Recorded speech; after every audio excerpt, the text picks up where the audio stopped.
Back with us on the SportsMax Zone, we continue with football. Following a poor run of form, pressure is beginning to mount on the Manchester United manager Ole Gunnar Solskjaer. After just 2 wins from their last 6 matches in all competitions, some Red Devils supporters are calling for the sacking of the club legend, who has been at the helm since December 2018. In 161 games to date, Solskjaer boasts the third best win percentage of all United managers. But unlike the 2 managers above him on that list, he has no silverware to show. The pressure on the ever-smiling Norwegian went up a notch after the club's most successful manager, Sir Alex Ferguson, was caught on hot mic criticizing the decision by him to play Cristiano Ronaldo from the bench against Everton in the team's most recent Premier League match. While talking to the former mixed martial arts champion and United fan Khabib Nurmagomedov in the director's lounge at Old Trafford after that match, Sir Alex could be heard telling the Russian that Ronaldo should have started and that, quote, "You should always start with your best players," end quote. Now, United's former goalkeeper, Peter Schmeichel, has jumped to the defense of his ex-teammate Solskjaer, saying calls for Ole to be sacked are ridiculous. Said the Great Dane, "What do they want? A new Van Gaal or a new Mourinho? What do they want? It has been tried and tested to bring in the so-called big names, and they don't have the same care, the same attention to detail in the youth and the development and in the DNA of the club as Ole has." Remember, we finished runners-up last year. If we can finish runners-up this year, it is still very, very good. Give Ole time. Let's not throw all these big headlines out there, Ole out. The next question is, then who? Well, the Great Dane has spoken. Should, though, Ole stay at the wheel? Should he remain? To help answer this question, the former TNT international Brent Sancho logs in and joins us. Brent, should Ole stay? And if yes, why? If no, still tell me why. Look, you know how I feel about this, George. I think he should go, but I have to respect probably where the Manchester ownership is at with this. This is a program that they would have started maybe a couple of years back as it relates to rebuilding the squad, and Ole fits the profile for this rebuilding process. And in their minds, they probably feel this is best for the team right now. What is remarkable in all of this is to hear a club legend like Peter Schmeichel talk about runners-up being good for Manchester United. I'm just shocked to hear something like that. This is Manchester United. This is arguably the biggest team in the UK. They're supposed to be winning every single season. That is what Manchester United do. So to say something like that was a bit surprising for me. You know, all right, so that point that Schmeichel made about second and keeping the team competitive, and it would be very, very good to finish second. I'm trying to understand it myself, and I'm trying to reason it out along these lines. At second, of course, you qualify for the Champions League. And Manchester United, and listen me carefully, viewers, Brent knows what I'm saying. Manchester United is the biggest football club in England or in Britain in terms of commercial power. Whatever you want to say about who's the champion of England, Manchester City don't generate the revenue that Manchester United does, nor does Chelsea, nor does Liverpool, nor does Arsenal, nor does anybody else in the hierarchy, the pyramid of English football. So to keep them in the Champions League, Brent, it would be success to have them in a position where they continue making those monies and continue drawing those revenues. And as you know very well with your understanding of the business aspect of football, your presence in the Champions League satisfies some of the commitments you'd have made with your commercial partners that you enjoy X, Y, and Z in terms of revenue drawdown by virtue of pushing their brand in the Champions League market, as opposed to if you're not in the Champions League, if you're in the Europa League or out of Europe entirely. So I can understand that. But a club like Manchester United, Brent, Sir Alex left in 2013, left a winning team. They've spent an eye-watering sum of money. Are Manchester United fans to believe that the spend that the club has made over time since Sir Alex left, and the spend that has been approved under Ole Gunnar Solskjaer's watch, that they should be satisfied with the league finishes that they've been getting? Is it, Brent, that nobody could have got this team to finish second or third or wherever Solskjaer has had, and he has some special powers over it, and they must just be patient and wait for the right result to come? Must they do that? Look, I think some of this is, and we have to admit this, George, some of this is being fanned by, of course, what transpired under Jose Mourinho and, of course, Louis van Gaal. And I may even go as far as to say David Moyes.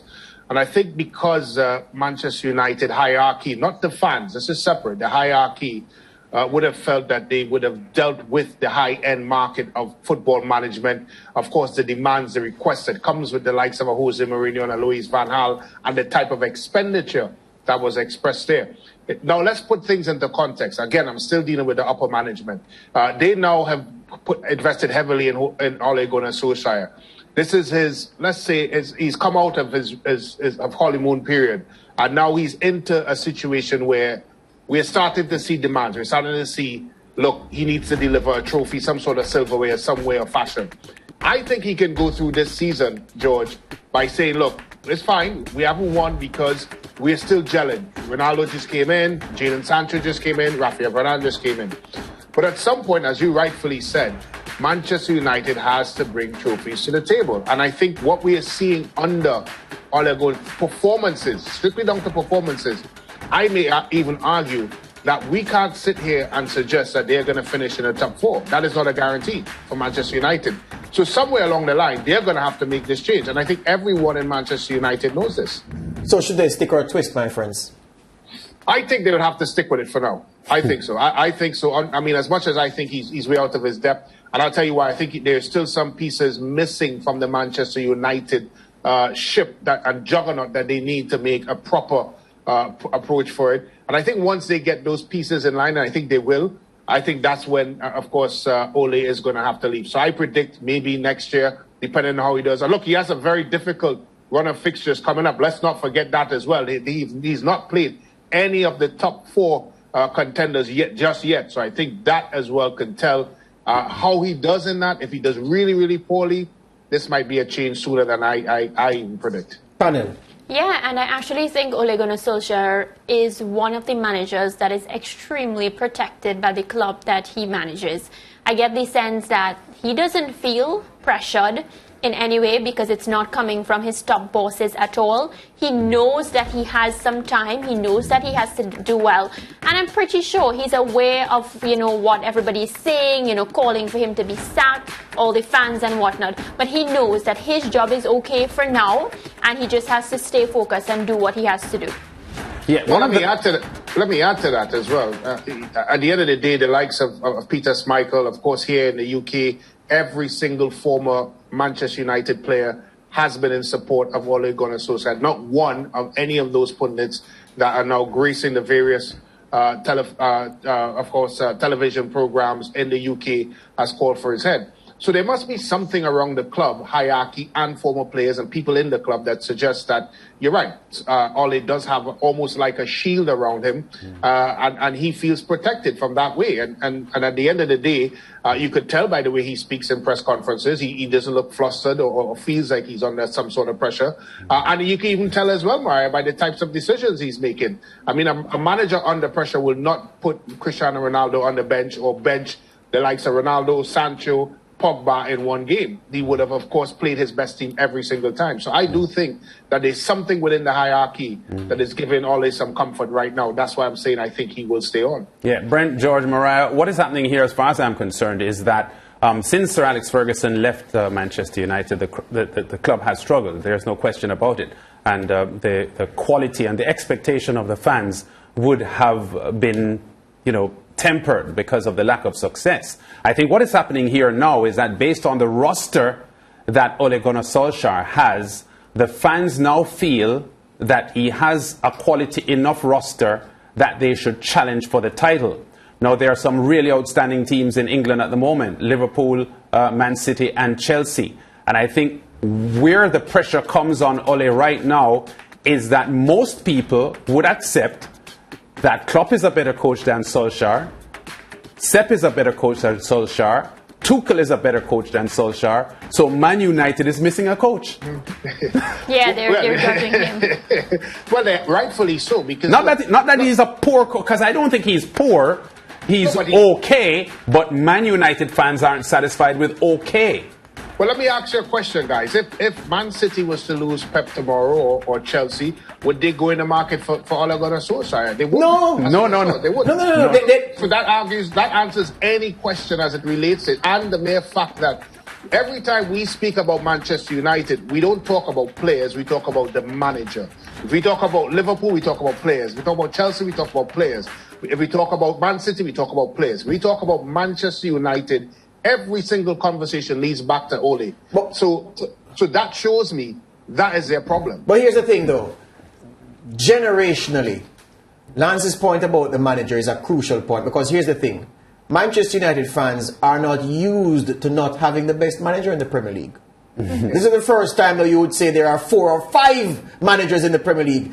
Well, look, more than 5. There are people who tell you that not Brent Sancho, that Rafa Benitez is better. People will tell you that Brendan Rodgers, that's a brand I was going for, that Brendan Rodgers is better. There are people who tell you that the other, about 4 or 5 who are up in the top levels, and a few down in mid-table are better than the one that Manchester United have. And here's the thing. You can't go by what the ex-players are saying to suggest that, these are people who really believe in Manchester United. Pundits in England have a habit of circling the wagons, and they don't call out players who they played with who are now in management, because it's almost like the brotherhood. It's an unbroken code. Peter Schmeichel, and you would agree with this, Brent, is not the Manchester United legend that, say, Gary Neville or Rio Ferdinand or Dwight York is, or Andy Cole, because he left and played for Man City. So many Manchester United fans have never forgiven him for that, and he's not embraced in the same way. But I take it he had a legendary career for us, Champions League 1999 and everything. But I'm saying a pundit like Gary Neville, who is almost like a Pied Piper of football punditry. People follow what he says.